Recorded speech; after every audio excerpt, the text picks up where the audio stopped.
Welcome to In the Glow. I'm Desiree Stordahl, the Senior Research Education Manager here at Paula's Choice. And I am Shealeigh Heindel. I am the Product Education Specialist here at Paula's Choice. And today is all about self-care, the Paula's Choice way, and just some of our own personal tips. We're both wearing less makeup than usual today because we're going to be doing some demoing. I clearly need a oil-reducing mask ASAP right now.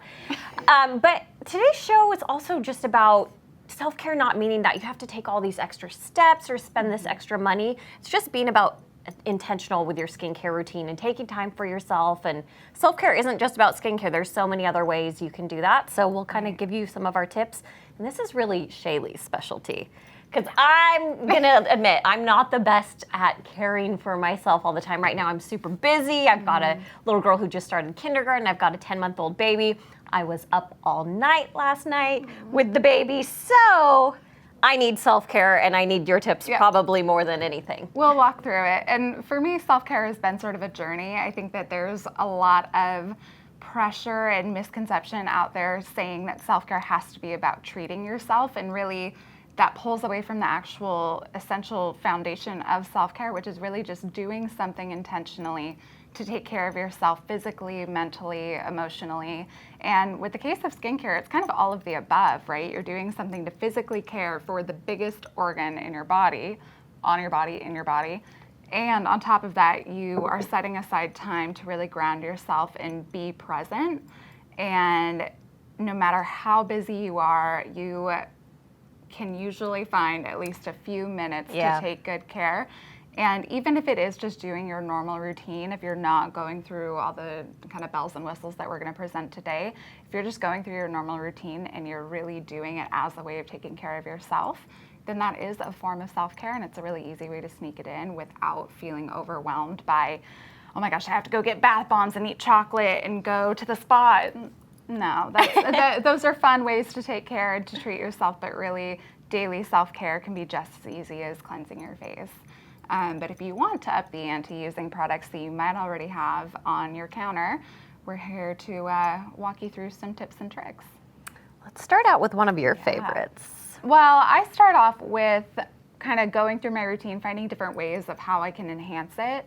So that starts for me with cleansing. So instead of just doing my standard cleanse, or when I'm really busy, sometimes just using a gentle cleansing cloth, using a double cleanse method can be a really fun way to break things up a little bit without having to spend a lot of time. And for me, I like to start with a creamy cleanser. This is a softening cream cleanser from Skin Recovery to really soften the skin and break down any sunscreen I still have on my face, any concealer, almost use it as a softening makeup remover. And then follow with the Earth Source Cleansing Gel to really get that effective, more deep cleansed feeling without stripping my skin or drying it out. I feel like some of it's your mindset too, because I never would think of double cleansing as self-care, but when you put it like that and just like giving yourself that extra step and just that extra time, I think it could be considered self-care. So I normally only double cleanse if I'm wearing really heavy makeup for maybe like a photo shoot day, or if I was wearing a very tenacious sunscreen. But yeah, I might have to incorporate that one in. Yeah, and I jumped into cleansing because it's one of my favorite steps. But even before that, if I'm really focusing on self-care and I don't have a lot of time and I want my skincare routine to be a form of self-care, I want to bring it back to that intention piece. So there are different things that you can try out to make just doing your normal skincare routine feel more intentional. For me, that can be smelling, not applying to my skin, but smelling essential oils. I have a really amazing acupuncturist that made these essential oil blends. One is called Grounding and the other one is called Boundaries. So for me, in most self-care situations, I'll smell the one that reminds me of grounding myself and just bringing myself back into the present moment. It sounds kind of hippy-dippy, but really, if you're always 10 steps ahead like me, or if you're focusing on the past, also like me simultaneously, it's very confusing. Really actually bringing myself back into the present can be difficult sometimes. And so even if it's smelling something called grounding, bringing yourself back into that present space is really helpful.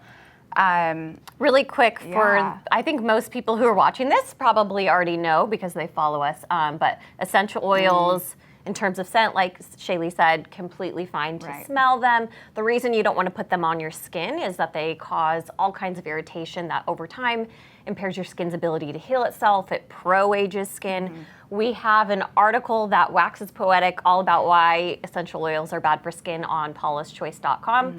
Just type in fragrance or essential oils and you'll get to that article and get to the research-backed information. But it is interesting that essential oils lurk in a lot of products. Yeah. And people think that they have these healing properties when it comes to topically applied, but really you want to steer clear of them, especially things like lavender, lots of citrus oils. Peppermint oil is a really bad one. Anytime you feel that stinging sensation, you want to walk away. And a lot of products that are marketed as really calming, soothing, ones that you might gravitate toward in a moment of dire self-care, take care necessities, are loaded with essential oils because they do lend themselves to more of a spa-like experience, but you can create that spa-like experience without the irritating essential oils. But in this case, smelling it just brings it back to the moment.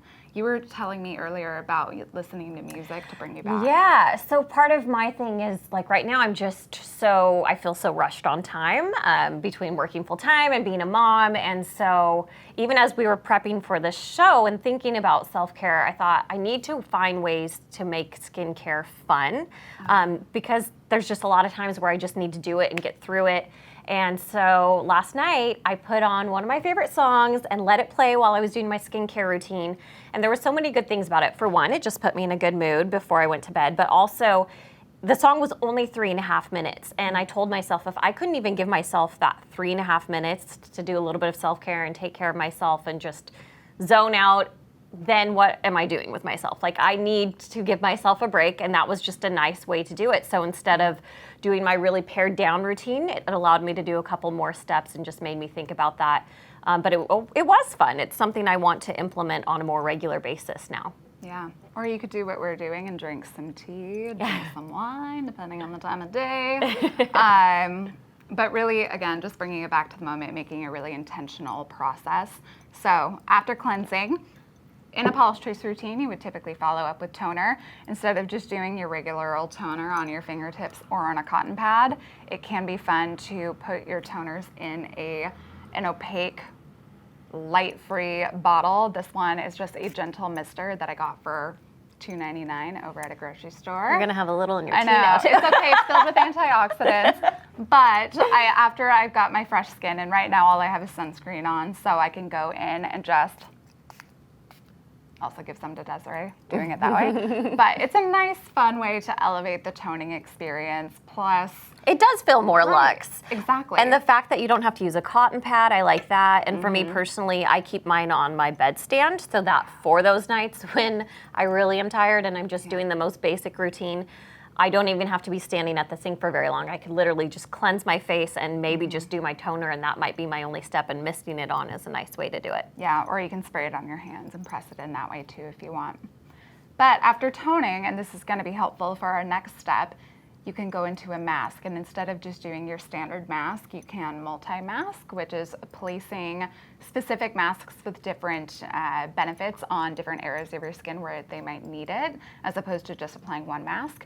And you can apply it using your fingertips, using a cotton round, or if you really want to elevate it, using a mask brush. And I really like these silicone ones because they're super easy to clean as opposed to ones with bristles. And for us, Desiree, we're going to demo it because we're a little bit shiny. I need to get this on ASAP. Just as Shealeigh, I just have my sunscreen and mascara and a little bit of concealer. And so I'm going to take off whatever concealer I have going on. These are our gentle cleansing cloths, by the way, which again are one of my bedstand necessities, because if it's a really night where I just can't get to the sink, then at least I know I can get my makeup off with this. I don't use them all the time. They're more just like an emergency situation, but it's nice to have, or nice when you're traveling. Absolutely. Where do you get those silicone brushes? I got a 2-pack on Amazon Prime. It's Seattle. Gotta use the Prime sometimes. But I've also seen them, honestly, sometimes at places like Daiso, dollar stores. What is that? Can I use that mirror? Yeah, so we've got our mirror. You might see a little bit of our background setup. Moving on. I was going to apply a rehydrating moisture mask because I am perpetually dehydrated.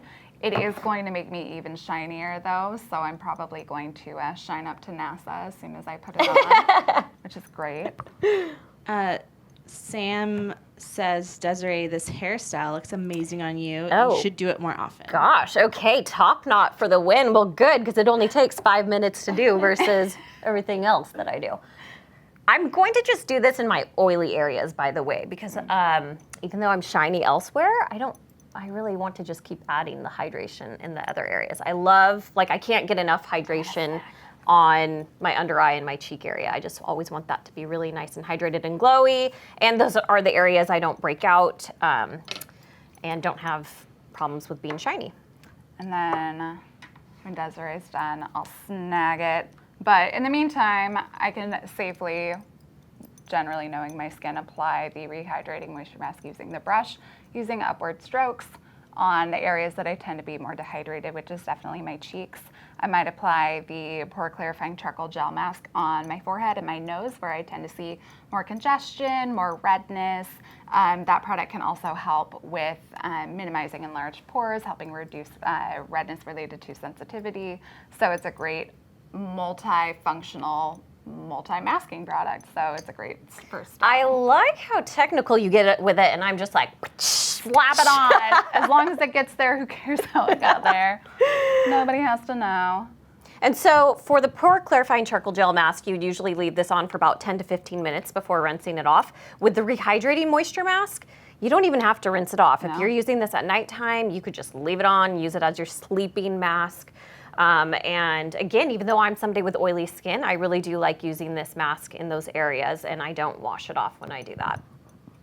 We have a question about cleansing wipes. Do you guys find that they strip the skin at all? Not ours. I know what you mean by that because I have used cleansing wipes in the past that did that, but ours are actually, you could kind of think of them as a cleanser and a toner in one because they're loaded with replenishing ingredients. It doesn't leave your skin feeling greasy either, so it's not like it's so hydrating that you feel kind of just sticky and icky afterwards. It really does get the makeup off and everything else you want off, but it does not strip skin dry. Absolutely. No, I love those ones too, and I think we still have them in paquettes. Try and avoid the paquettes, the single-use options as much as possible, but if you are traveling or you really need something in a pinch, they can be helpful. All right. So we, Look at you. I know, we got multi-masking. Desiree and I ended up putting the masks in similar areas probably because we're prone to dehydration in our cheeks, prone to more oil production in the T-zone. But it might be opposite for you too. You might be dehydrated in your T-zone and more oily or redness prone in your cheeks. So to each their own, feel free to play around. There's no right or wrong. Everybody's skin is different. As this starts to dry down, and you're gonna watch it dry down live, you can keep it hydrated by spraying your toner on top of it if you want. That also makes it a lot easier to remove at the end. So double duty with using the toner in the spray bottle. And whereas you do cleanse, tone, and then mask, I actually do cleanse, mask, and then I do my toner after because I just like to add those replenishing ingredients back in after my mask has come off. But you could really do it either way, just up to you. Yeah. Always experiment around. And you could also exfoliate before you mask too if you want the product to work a little bit better, work a little bit more efficiently. You can exfoliate after. Again, masks can kind of just sneak their way in whenever you have time during your routine, as long as it is happening before your treatment steps. And I'll be honest, I don't mask all that often, but sometimes when I do, I do the mask in the shower just because then it doesn't feel like it's this extra step. It also just doesn't feel like as much of a mess for whatever reason, so I would put it on at the very beginning of my shower, right after I cleanse my face. Just leave it on while I'm doing everything else and then rinse it off at the end. So just kind of like a time-saving hack. Yeah. We have an overnight mask in our collection. So somebody's wondering, what would you put on your skin before that overnight mask? 'Cause that would be like the last step. Yeah, use it in place of your moisturizer. Play around with it though. If you try it for the first couple times and you find that your skin is feeling a little dehydrated or a little dry in the morning, drier than usual, then you might want to apply your normal moisturizer, let it sit, and then go ahead and apply the mask as your final step. But yeah, your serums, your boosters, everything else can go before that, just as you normally would. And we always say follow the rule of thinnest to thickest texture, which would still remain just with the mask being your very last step. Perfect. So remove your mask if you're going to tone. If you're going to exfoliate if you didn't already do this beforehand, or even do them again. It's really up to you. Let's say we removed our masks or we didn't apply the masks at all. Another fun self-care tip is while you are applying your eye cream, you can hit a really kind of helpful pressure point that actually exists right between your eyebrows. Okay, I on the have bridge to of watch your what you're nose. doing here. So I'm going to use my broken nail. It makes it a little bit easier to press the pressure point. If you feel right between your eyebrows on the bridge of your nose, Yeah. there's kind of like a little ridge. I need my mirror to see where I'm pressing. You got it. Okay. You feel the little dent? Yeah. So if you hold there, you can maybe do some like round circular motions, but let's say you're applying your eye cream, I can demo it a little bit. You're applying it around and you can kind of stop at that pressure point. It's a really nice way to relieve tension, and it might not always work for everybody, but there is a reason why you see people when they're stressed out kind of holding around the bridge of their nose. It instantly kind of calms and de-stresses you. So it's a nice way to get a little bit of that in just while applying your eye cream. So if I'm going around applying my eye cream, going around the orbital bone, maybe make a pit stop, sit there for a minute, hang out, move around to the other eye, come back. And again, always just making sure to apply with those soft patting motions as opposed to rubbing or tugging at the skin, because that can be a little bit damaging for that delicate eye area. And I feel like you should tell people about your background in all of this. Oh. So self-care for me was always my kind of respite and escape away from feeling really burned out as a social worker. In my past life, past actual life, I was a social worker off and on for about 7 years, working with homeless young adults in the Seattle area.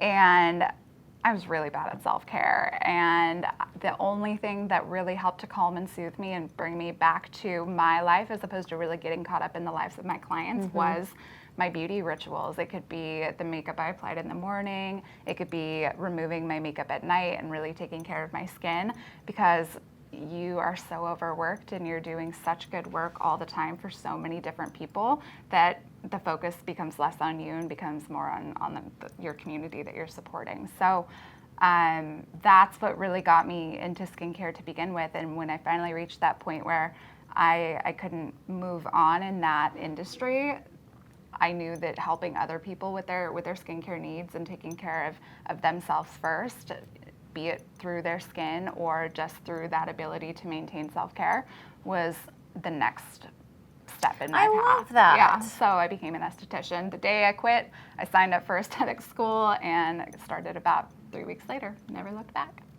So self-care it's important to do every day, but it can lead to different opportunities that you might not expect in your life. Anyway, I love that. Seamless transition to our next product, which is the oil booster. And I wanted to include this one because Desiree, as a busy mom, perpetual jet setter traveler, she has a lot of really cool tips and tricks that you can use the oil booster for. Yes. So for one, it just feels luxe. Like it just feels nice. And again, for me, it's kind of bringing that fun element back into skincare, so it becomes less of you have to do it, it's a chore, and becomes more fun again. So for the Moisture Renewal Oil Booster, I love this under my eye area and on my cheeks, but I also use it so many other ways. So when I'm traveling, it does become my makeup remover. I do use it over my cuticles. I use it on my hair to tame the flyaways, which I should probably do right now because they're going crazy, even with my top knot.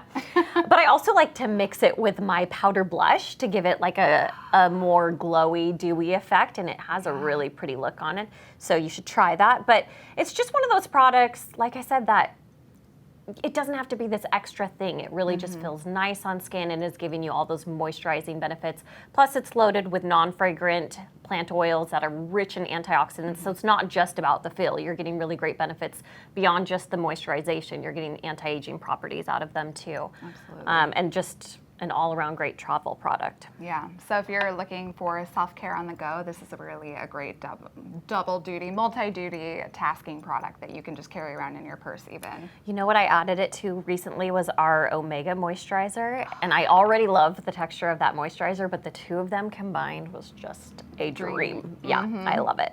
Such a good combo. Going back to masking, we had a question earlier about steaming, facial steaming while you mask. What do you guys have to say about that? So I'll say what the Paula's Choice take is, and you can give your answer after. In terms of steaming, you basically want to avoid anything really hot steam, which most steam is going to be very hot. Just those really high temperatures, even when you think of like saunas, it's not good for skin. It increases inflammation, and anytime you increase inflammation, it does damage to skin over the long haul. So, I mean, if you did it like once in a blue moon, is it going to kill you? No, it's fine. But it's not great for skin, especially if you have rosacea or just sensitive skin in general. Yeah, I'm on the same page. I do think that there is, of course, a calming and soothing benefit of steam. That's why hot showers one of the reasons why hot showers feel so good, sauna, hot tub, things like that.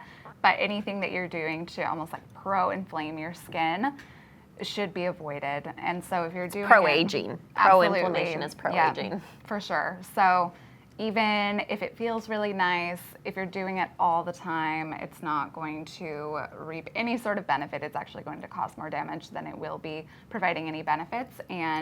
But to Desiree's point, if you do it every once in a while, or if you go get facials, let's say once every 3 months or a few times a year, and they happen to use steam during that service, you can, of course, ask them not to, but if they do it if that's the only time you're doing it, then you should be okay.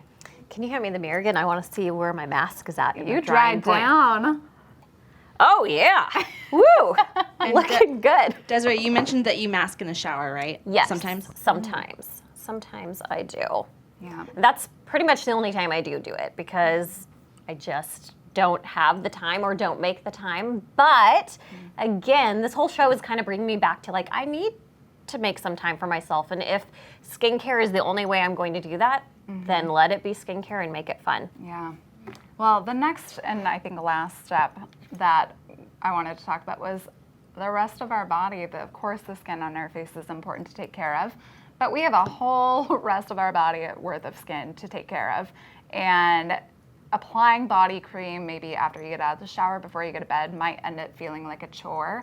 So giving yourself a little hand and arm massage can be a really fun way to shake it up a bit. And this sounds weird, and you might actually honestly already be doing Allie's it. giggling behind the camera right now. Someone just said, what a strange moment to join the live. That's true. I giggled Welcome. a little bit. Well, there's a lot of things going on right now. Hand massage, we have some masking going on. Yeah, this is our casual day look. No worries. So you might already be giving yourself a little hand and arm massage and not even know it, but there are some fun tips that I can show you. Do you want to try it with me, Des? Sure. Okay. I'll let you self-administer that. So when I apply a body cream and I want it to be a little more self-care oriented, of course I'll apply it on my arm and then take it down in my hand. And then when I'm massaging it into my arm, most of us are just kind of like, yeah, just get in there. I got stuff to do. But if you take your thumb and kind of run it along that muscle, and kind of you can do it slowly, you can vary your strength that you're doing it with. I like a lot of pressure because I'm doing it right now on my left hand. I'm left-handed. But it can really just relieve a lot of tension. Same if you do it on the other side. That does feel good. I'm going to hit the other side. And then I'm taking it onto my hand. If you kind of go over each finger, you can use some pressure there. You can also kind of go over the tops of it, massage your palm. I'm trying to think of the best way to show the camera. Massage your palm and really just break up any tension. We use our hands and arms for just about everything, and you don't realize how much tension you're actually really carrying in those muscles until you start to massage it out a little bit, and it can be a nice way to relieve that tension. just by applying your body cream. You know what I was just thinking about at the house, I have our weightless body cream or weightless body treatment with the 2% BHA. And, I don't often get around to exfoliating all the parts of my body, including my back. And so what I need to do is make my husband give me a back massage with that lotion on, and then I'll be getting my exfoliation from the BHA at the same time. And See, this is some spurring all romance in there, And all give him kinds a of little things. hand and arm massage. You do that for him, and so his arms are like limber when he's. This show is just getting more and more spicy. Self-caring is sharing. Olivia wants to know if she can use skincare products on her body because she gets acne on different parts of her body. Yes, and we also do have our clear acne body spray with BHA. And so what's nice about that is it has this sprayer that you can use upside down. So say you're trying to hit your back in certain areas and it's hard to reach with your normal, maybe your BHA liquid, you can't reach certain areas with your hand. So that sprayer does make it really easy. And same with if you were going to use it, some people use it on their legs or wherever they get keratosis pilaris, chest. So that spray makes it just really easy and really fast to put it on your body. But you can absolutely use any of your skincare products that you use on your face down on your body. In fact, you guys have heard me say this before, but Paula always calls it tits up skincare. So literally everything you use on your face, bring it all the way down to the ladies, or you can start it at the ladies and bring it on up. And that is tits up skincare. I think starting it there is a good way to remember to actually apply it there, because by the time you're done applying it to your face, you're like, oh man, I forgot to put it on. What I usually just do is whatever's left, however, usually I have excess of whatever I've applied on my hand and I don't use it all up on my face, then I just take that on down to everywhere else. Can you use the 2% BHA body every day and all over, or just on problem areas? All over and every day. Yeah, if you're getting waxed, you might want to maybe stop a couple days ahead of time, just depending on the kind of reaction your skin has when you get waxed. But if you stop maybe a day or two ahead of time and then start again once your esthetician tells you it's okay to start exfoliating again, normally it's about 48 hours after, that can be a good way to soften the skin leading up to it, keep the results going afterward, but minimize any irritation that you might cause by exfoliating too close to that time. That also made me think, if you are somebody who's self-tanner, using a BHA body lotion or AHA body lotion will, because of the process of exfoliation, make that self-tanner fade faster. So if you want your self-tanner to stick around a little longer, then you don't want to be exfoliating every day. In fact, when I want mine to last, I don't apply the body exfoliant at all, just to make sure that I can get the most out of that application of self-tanner.